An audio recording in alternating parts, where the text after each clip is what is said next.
جہنم میں بھی لے کر جائے گا۔ اگر ایسے ماحول میں بھی آ کر اگر نوجوان اپنی حرکتوں سے باز نہ آئے، ایسے ماحول میں آ کر بھی ہماری بیٹیاں اپنی حرکتوں سے باز نہ آئے، تو پھر میں کہنا چاہتا ہوں کہ اس ماں باپ کو اس دن پر رونا پڑے گا جس دن ان کا بیٹا اس دن پیدا ہوا تھا۔ بڑی شرم کی بات آتی ہے، بڑا دل روتا ہے، ہم کیسے ماحول میں پل رہے ہیں، ہمارا ماحول کیا بنا ہے۔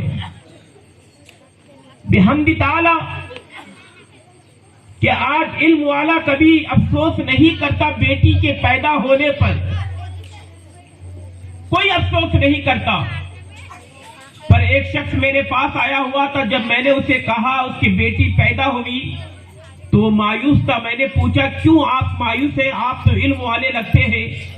تو اس نے کہا کہ مولانا کیا بتاؤں کہ آج کا ماحول ایسے ہے کہ آج میں بیٹی پیدا ہونے پر اس لیے افسوس کر رہا ہوں، بیٹی پیدا تو ہو گئی ہے پر میں اسے سلامتی کے ساتھ نکاح کر کے دینے تک پریشان رہوں گا، کیونکہ درندے گلیوں کے کناروں پہ کھڑے رہتے ہیں۔ آج ہماری بیٹیاں محفوظ نہیں ہے، آج بیٹیوں کا راستے پر جانا دشوار ہو گیا ہے، آج بیٹیوں کا راستوں پر جانا، کہیں گھومنا بڑا مشکل ہو گیا ہے۔ میں کہیں ڈرتا ہوں کہ بیٹی ماں باپ کی عزت ہوتی ہے، ماں باپ اور خاندان کی عزت ہوتی ہے۔ اللہ نہ کرے کہ کسی نوجوان کسی درندے کی گندی نظر میری بیٹی پر پڑ جائے اور میری بیٹی عزت آبرو اگر لوٹ گئی تو میں کسی کو منہ دکھانے کے قابل نہیں رہوں گا۔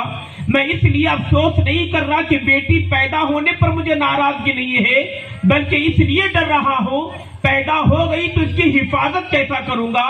آج تو غیر کی باتیں تو دور ہے۔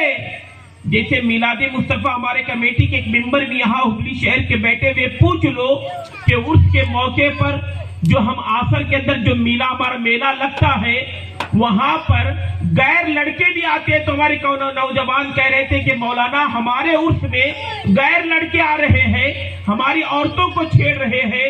میں نے کہا ایک کون سی بڑی بات ہے، جب اپنے ہی درندے نکل گئے، جب اپنے ہی نوجوان کمینے نکل گئے، اب دوسروں کو بولنے کی کیا باری ہے۔ میرے پیارے آقا صلی اللہ علیہ وسلم کے پیارے دیوانوں، قسم اللہ کی